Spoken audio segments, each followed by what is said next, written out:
ಸ್ವಾಭಿಮಾನಿ ನ್ಯೂಸ್ಗೆ ಸ್ವಾಗತ. ಇಂದಿನ ಪ್ರಮುಖ ಸುದ್ದಿಗಳು. ವಿಶ್ವ ಹಿಂದೂ ಪರಿಷತ್ ಬಜರಂಗ ದಳದ ವತಿಯಿಂದ ಇಂದು ಶ್ರೀ ಛತ್ರಪತಿ ಶಿವಾಜಿ ಮಹಾರಾಜರ 395ನೇ ಜಯಂತ್ಯೋತ್ಸವ ಕಾರ್ಯಕ್ರಮ ಆಚರಿಸಲಾಯಿತು. ಕಾರ್ಯಕ್ರಮದ ಪ್ರಯುಕ್ತ ಬೃಹತ್ ಹಿಂದೂ ಸಾಮ್ರಾಜ್ಯೋತ್ಸವ ಕಾರ್ಯಕ್ರಮ ಹಮ್ಮಿಕೊಳ್ಳಲಾಗಿತ್ತು. ಸಾಗರದ ಗಣಪತಿ ದೇವಸ್ಥಾನದಿಂದ ಪ್ರಾರಂಭಗೊಂಡ ಸಂಭ್ರಮದ ಶೋಭಾಯಾತ್ರೆ ಸಾಗರದ ವಿವಿಧ ಬೀದಿಗಳ ಮುಖಾಂತರ ಸಾಗಿ ನಗರಸಭಾ ಮೈದಾನದಲ್ಲಿ ಕೊನೆಗೊಂಡು ವೇದಿಕೆ ಕಾರ್ಯಕ್ರಮ ನಡೆಸಲಾಯಿತು. ಈ ಸಂದರ್ಭದಲ್ಲಿ ಜಡೆ ಸಂಸ್ಥಾನ ಮಠದ ಡಾಕ್ಟರ್ ಮಹಂತ ಸ್ವಾಮೀಜಿ ಕಾರ್ಯಕ್ರಮಕ್ಕೆ ಚಾಲನೆ ನೀಡಿದರು. ಬಜರಂಗ ದಳದ ದಕ್ಷಿಣ ಪ್ರಾಂತ ಸಂಯೋಜಕ ಪ್ರಭಂಜನ್ ಸೂರ್ಯ ಪ್ರಾಸ್ತಾವಿಕ ನುಡಿಗಳನ್ನಾಡಿದರು. ದಿಕ್ಸೂಚಿ ಭಾಷಣಕಾರರಾಗಿ ವಾಗ್ಮಿ ಚಕ್ರವರ್ತಿ ಸೂಲಿಬೆಲೆ ಮಾತನಾಡಿದರು. ವೇದಿಕೆಯಲ್ಲಿ ವಿಶ್ವ ಹಿಂದೂ ಪರಿಷತ್ನ ಜಿಲ್ಲಾ ಅಧ್ಯಕ್ಷೆ ಪ್ರತಿಮಾ ಜೋಗಿ, ಬಜರಂಗ ದಳದ ಜಿಲ್ಲಾ ಸಂಯೋಜಕ ಸಂತೋಷ್ ಶಿವಾಜಿ ಮುಂತಾದವರಿದ್ದರು.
ಒಂದು ಸೆಕೆಂಡ್ ಇಟ್ಕೊಳ್ರಿ, ಒಂದು ಫೋಟೋ ತಗೊಂತೀವಿ ಎಲ್ಲರೂ ಇರೋಂಗೆ.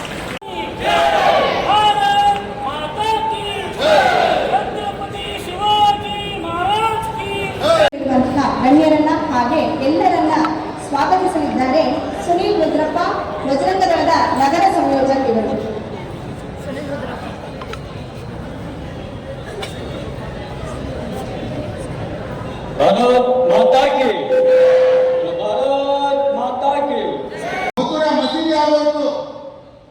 ಒಂದು ವೇಳೆ ಶಿವಾಜಿ ಮಹಾರಾಜರೇನಾದ್ರು ಜನ್ಮ ತಾಳದೆ ಹೋಗಿದ್ರೆ ನಾವೆಲ್ಲರೂ ಕೂಡ ಮೇಲೆ ಟೋಪಿ ಹಾಕೊಂಡು ಕಡೆ ಕಟ್ ಮಾಡ್ಕೊಂಡು ಬದುಕುವಂತ ಪರಿಸ್ಥಿತಿ ನಿರ್ಮಾಣ ಆಗ್ತಾ ಇತ್ತು. ಅದಕ್ಕೋಸ್ಕರ ಛತ್ರಪತಿ ಶಿವಾಜಿ ಮಹಾರಾಜರಿಂದ ಹಸ್ತಗಮನ ಸ್ಫೂರ್ತಿ. ಯಾವ ಛತ್ರಪತಿ ಶಿವಾಜಿ ಮಹಾರಾಜರು ತನ್ನ ಜೀವನದಲ್ಲಿ ಹೇಗೆ ನಡೆದರೋ ಅದೇ ರೀತಿ ವಿಶ್ವ ಹಿಂದೂ ಪರಿಷತ್ ಬಜರಂಗ ದಳವು ಕೂಡ ಪ್ರತಿನಿತ್ಯ ಹೆಜ್ಜೆ ಆಗ್ತಾ ಇದೆ. ತಾಯಿ ಜೀಜಾಮಾತೆಯ ಮಾತುಗಳನ್ನು ಕೇಳ್ತಾ ಇದ್ರು ಶಿವಾಜಿ ಮಹಾರಾಜರು ಚಿಕ್ಕವರಿದ್ದಾಗ. ರಾಮಾಯಣ ಮಹಾಭಾರತದ ಕಥೆಗಳನ್ನು ಕೇಳ್ತಾ ಕೇಳ್ತಾ ಧರ್ಮ ಕಾರ್ಯಕ್ಕೋಸ್ಕರ ತನ್ನ ಜೀವನವನ್ನು ಸಮರ್ಪಣೆ ಮಾಡಿದ್ರು. ಅದೇ ರೀತಿಯಲ್ಲಿ ರಾಮನ ಕಾರ್ಯಕ್ಕೋಸ್ಕರವೇ ಜನ್ಮ ತಾಳಿರ್ತಕ್ಕಂಥದ್ದು ವಿಶ್ವ ಹಿಂದೂ ಪರಿಷತ್ ಬಜರಂಗ ದಳ. ರಾಮ ಕಾರ್ಯದ ಒಟ್ಟೊಟ್ಟಿಗೆ ರಾಷ್ಟ್ರ ಕಾರ್ಯಕ್ಕೂ ಸಮೇತ ಹೆಗಲು ಕೊಟ್ಟು ಇವತ್ತಿಗೂ ನಡೀತಾ ಇರತಕ್ಕಂಥದ್ದು ವಿಶ್ವ ಹಿಂದೂ ಪರಿಷತ್. ಬಂಧುಗಳೇ, ಯಾವ ಛತ್ರಪತಿ ಶಿವಾಜಿ ಮಹಾರಾಜರು ತನ್ನ ಜೀವನದುದ್ದಕ್ಕೂ ನಿರಂತರ ಹೋರಾಟವನ್ನು ಮಾಡಿದ್ರು, ಹಿಂದೂ ಸಮಾಜವನ್ನು ಒಗ್ಗಟ್ಟು ಮಾಡಲಿಕ್ಕೆ ಹೋರಾಟವನ್ನು ಮಾಡಿದ್ರು, ಅದೇ ರೀತಿಯಲ್ಲಿ ಇವತ್ತು ಬಜರಂಗ ದಳಕ್ಕೂ ನಡೀತಾ ಇದೆ. ಯಾವ ರೀತಿ ಛತ್ರಪತಿ ಶಿವಾಜಿ ಮಹಾರಾಜರು ಮತಾಂಧರು ಮೊಘಲರಲ್ಲಿ ಸಿಂಹ ಸ್ವಪ್ನವಾಗಿ ಕಾಡ್ತಾ ಇದ್ರು, ಇವತ್ತು ಬಜರಂಗ ದಳವು ಸಮೇತ ಮತಾಂಧರು ದೇಶದ್ರೋಹಿಗಳಿಗೆ ಸಿಂಹ ಸ್ವಪ್ನವಾಗಿ ನಿಂತುಕೊಂಡಿದೆ.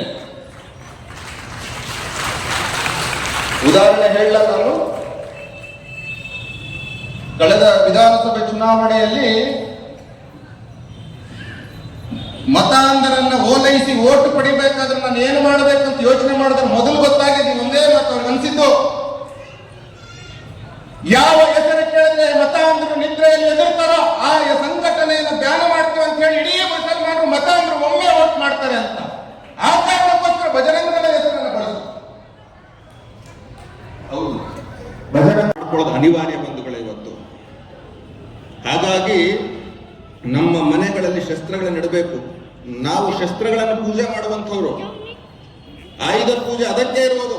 ಅದನ್ನು ಮರೆತು ಇವತ್ತು ನಾವು ಮತ್ತೇನು ಮಿಕ್ಸಿಯಿಂದ ಪೆನ್ವರೆಗೂ ಪೂಜೆ ಮಾಡೋ ಪರಿಸ್ಥಿತಿಗೆ ಬಂದಿದ್ದೀವಿ ಇವತ್ತು.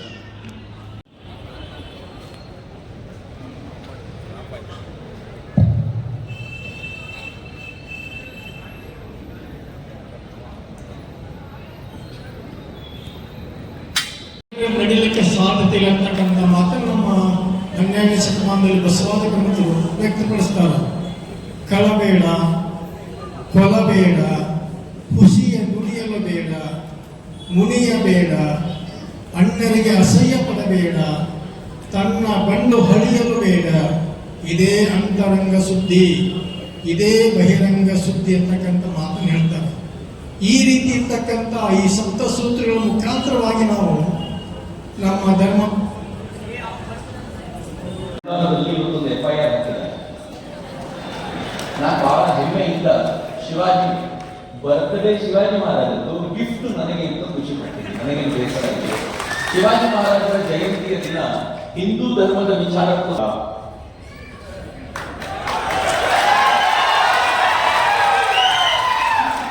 ನೀವು ಕರೆಸಿರೋದೇ ಶಿವಾಜಿ ಜಯಂತಿಗೆ ನಾನು ಹೇಳಬಾರದು ಅಂದ್ರೆ ಹೇಗೆ ಹೇಳಿ? ಆಯ್ತಪ್ಪ, ನೀವು ಊರಿನ ತುಂಬಾ ಕೇಸರಿ ಹಾಕಿದ್ದೀರಿ, ಊರಿನ ತುಂಬಾ ಅಲಂಕಾರ ಮಾಡಿದ್ದೀರಿ. ಇವತ್ತು ಊರಿನಲ್ಲಿ ನೀವು DJ ಹಾಕೊಂಡು ಕುಡ್ಕೊಂಡು ಜೈ ಶ್ರೀರಾಮ್ ಅಂತ ಹೇಳ್ಕೊಂಡು ಬಂದಿದ್ದೀರಿ. ನಿಮಗೆ ಗೊತ್ತಿಲ್ಲ, ನೀವು ಈ ಕಡೆ ಬಂದ ನಂತರ ಒಂದು ಪ್ರತಿಭಟನೆ ನಡೆದಿದೆ. ಪ್ರತಿಭಟನೆ ಏನ್ ನಡೆದಿದೆ ಗೊತ್ತಾ? ನಮ್ಮ ಪ್ರಾರ್ಥನಾ ಮಂದಿರದ ಮುಂದೆ ಶಬ್ದ ಮಾಲಿನ್ಯವಾಗಿದೆ ಎಂದು ಪ್ರತಿಭಟನೆ ಮಾಡಿದ್ದಾರೆ. ನೀವು ಹಾಕುವ ಜೈ ಶ್ರೀರಾಮ್ ಘೋಷಣೆಯೇ ಪ್ರಚೋದನಕಾರಿಯಾಗಿರುವಾಗ ಇನ್ನೊಂದು ಭಾಷಣ ಮಾಡಿ ಪ್ರಚೋದನೆ ಮಾಡಿ.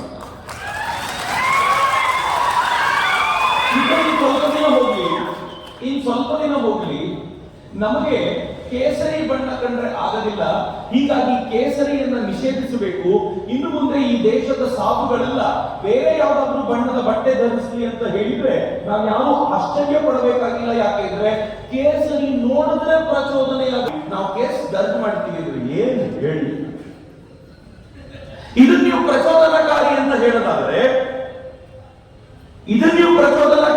ಹೇಳೋದಾದ್ರೆ ಯಾವುದೋ ಒಬ್ಬ ಹಿಂದೂ ಹೆಣ್ಮಗಳನ್ನ ಇನ್ನೊಂದು ಮತಕ್ಕೆ ಸೇರಿದವನು ಅಪಹರಿಸಿಕೊಂಡು ಹೋಗುವಾಗ ಸುಳ್ಳು ಹೆಸರು ಹೇಳ್ಕೊಂಡು ಅವಳನ್ನು ಪ್ರೇಮದ ಬಲೆಗೆ ಬೀಳಿಸಿಕೊಂಡು ಅವಳನ್ನು ಮದುವೆ ಆಗ್ತೀನಿ ಅಂತ ನಮ್ಮ ಎದುರುಗಡೆ ರಾಜಾಘೋಷವಾಗಿ ನಿಲ್ಲುವಾಗ, ಅವಳನ್ನು ಮದುವೆ ಆಗ್ತೀನಿ ಅಂತ ನಂಬಿಸಿ ಹಾವೇರಿಯಲ್ಲಿ ಸ್ವಾಮಿಯನ್ನು ಹುಡುಗಿಯನ್ನ ಕೊಲ್ಲುವಾಗ, ಹುಬ್ಬಳ್ಳಿಯಲ್ಲಿ ನೇಹಾಳ ಹತ್ಯೆಯಾಗುವಾಗ ಆಗ ಪ್ರೇಮದ ಮಾತಾಡಿದ್ರಿ, ಪ್ರೇಮಕ್ಕೆ ಕಣ್ಣಿಲ್ಲ ಅಂತಂದ್ರಿ. ನಾವು ಪ್ರೀತಿಸ್ತೀವಿ ಎಂದಾಗ ಮಾತ್ರ ಈ ಪ್ರೇಮಕ್ಕೆ ಜಾತಿ ಬಂದ್ಬಿಡ್ತ. ಮಿತ್ರ, ಗಮನಿಸಬೇಕಾಗಿರುವಂತ ಸಂಗತಿ ಇದು. ನಾನು ಯಾಕೆ ಬಹಳ ಎಚ್ಚರಿಕೆಯಿಂದ ಹೇಳ್ತಿದ್ದೀನಿ ಅಂತಂದ್ರೆ, ಪೊಲೀಸರು ಕೂಡ ಗಮನಿಸಬೇಕು ಯಾವುದು ಪ್ರಚೋದನಕಾರಿ, ಯಾವುದು ಪ್ರಚೋದನಕಾರಿ ಅಲ್ಲ ಅನ್ನೋದು ಪೊಲೀಸರಿಗೂ ಅರ್ಥ ಆಗದೆ FIR ಹಾಕ್ತಾರೆ ಅಂತಂದ್ರೆ ನಾನೇನು ಆಯ್ತು. ಈಗ ನಾನು ಮಾತಾಡೋ ಪ್ರತಿಯೊಂದು ಮಾತು ಎಷ್ಟರ ಮಟ್ಟಿಗೆ ಪ್ರಚೋದನಕಾರಿ ಅಂತ ನೀವೇ ನೋಡಿ. ನನಗೆ ಅತ್ಯಂತ ಹೆಮ್ಮೆ ಈ ವೇದಿಕೆ ಮೇಲೆ ಬಂದು ನಿಂತ್ಕೊಳ್ಳೋದು ಯಾಕೆ? ನಾನೊಬ್ಬ ಹಿಂದೂ ಅನ್ನೋ ಕಾರಣಕ್ಕೋಸ್ಕರ, ಅನುಮಾನವೇ ಇಲ್ಲ. ನಾನು ಹಿಂದೂ, ಅನ್ಅಪಾಲಜೆಟಿಕ್ ಹಿಂದೂ. ಜಗತ್ತಿನ ಯಾವುದೇ ವೇದಿಕೆಯ ಮೇಲೆ ಕರ್ಕೊಂಡು ಬಂದು ನಿಲ್ಲಿಸಿದ್ರು, ಯಾರ್ಯಾರು ಸೇರ್ಕೊಂಡಿದ್ರು, ನಾನು ಹೆಮ್ಮೆಯಿಂದ ಎದೆತುಕೊಂಡು ಹೇಳ್ತೀನಿ, ನಾನು ಸ್ವಾಮಿ ವಿವೇಕಾನಂದರ ಅನುಯಾಯಿ. I am proud to be a Hindu. ಯಾಕೆ ಹೆಮ್ಮೆ? ಜಗತ್ತಿನಲ್ಲಿ ಇದುವರೆಗೂ ಬದುಕುಳಿದಿರುವಂತ ಜಗತ್ತಿನ ಅತ್ಯಂತ ಪ್ರಾಚೀನ ಸಂಸ್ಕೃತಿ, ಸಭ್ಯತೆ ಯಾವಾಗಲೂ ಇದ್ರೆ ಅದು ನಮ್ಮ ಹಿಂದೂ ಸಂಸ್ಕೃತಿ. ಜಗತ್ತಿನ ಅತ್ಯಂತ ಪ್ರಾಚೀನ ಸಂಸ್ಕೃತಿ ನಮ್ಮದು. ನಮ್ಮಷ್ಟು ಹಳೆಯ ಸಂಸ್ಕೃತಿ ಯಾರೂ ಇಲ್ಲ. ಯಾರೋ ಒಂದಿಬ್ರು ನಮ್ಮ ಜೊತೆಯಲ್ಲಿದ್ದವರು ಇದ್ರು, ಅವರು ಬದುಕಿಲ್ಲ. ಬದುಕಿರೋರು ನಾವು ಹೆಮ್ಮೆ ಪಡೋದಾದ್ರೆ ನಾನು ಮಿತ್ರ. ಜಗತ್ತಿನ ಅನೇಕ ಮತ ಪಂಥಗಳಿಗೆ ಒಬ್ಬ ವ್ಯಕ್ತಿ ಒಂದೇ ಪುಸ್ತಕ, ಒಬ್ಬನೇ ದೇವರು, ಅದನ್ನೇ ಹೆಮ್ಮೆ ಅನ್ಕೊಳ್ತಾರೆ. ನನಗೆ 33 ಕೋಟಿ ದೇವತೆಗಳು, ನನಗೆ ಒಂದು ಇಡೀ